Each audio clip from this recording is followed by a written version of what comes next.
पड़ोसी देश बांग्लादेश में माइनॉरिटीज के खिलाफ, खासकर हिंदुओं के खिलाफ अत्याचार खत्म होने का नाम नहीं ले रहा है। 18 दिनों में कल एक छठे हिंदू युवक पर आक्रमण हुआ, उस ग्रोसरी शॉप ओनर था, उसकी हत्या कर दी गई। देखिए, बहुत ही दुर्भाग्य है, इसकी जितना निंदा की जाए कम है।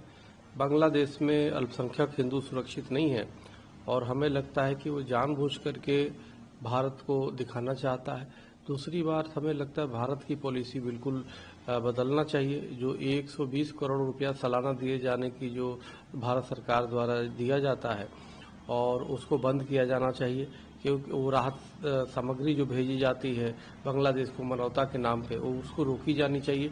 बांग्लादेश से सभी संबंध समाप्त किए जाना चाहिए तब तक जब तक हिंदुओं पे अत्याचार न रुके और जो घायल या पीड़ित या जो नहीं रहे हिंदू उनको मुआवजा न मिल जाए।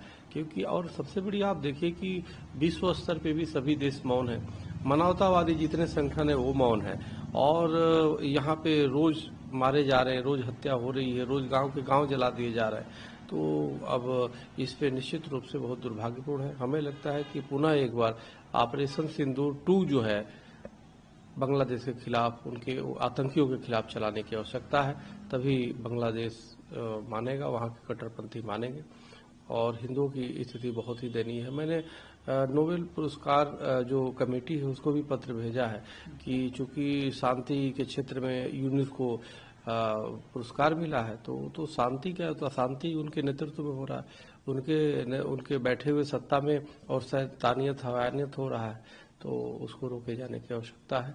और आप भारत सरकार भी बांग्लादेश को सबक सिखाए, हमें लगता है तभी वो मानेंगे।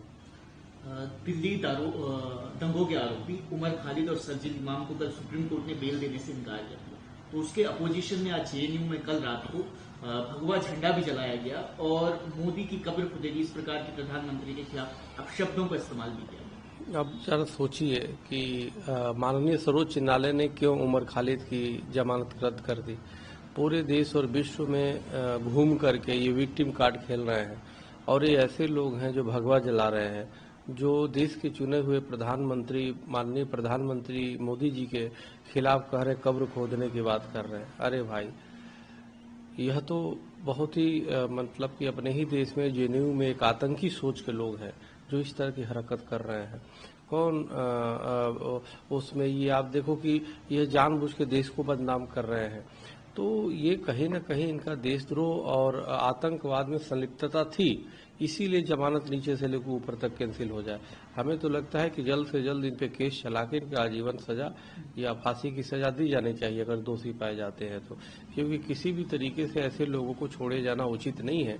और जैसे ओसामा बिन लादेन को अमेरिका ने मारने के बाद उसको स्थान भी चिन्हित नहीं किया कि कहाँ पे उसको दफन किया, उसी प्रकार के ऐसे सोच के लोगों को एकदम बिल्कुल उठा के बंगाल के खाड़ी में डाल देना चाहिए कि पता ही नहीं चले कि गए कहाँ। क्योंकि इन लोग सिर्फ फसादी लोग हैं, ये सिर्फ देश के जो है हालात को खराब करते हैं।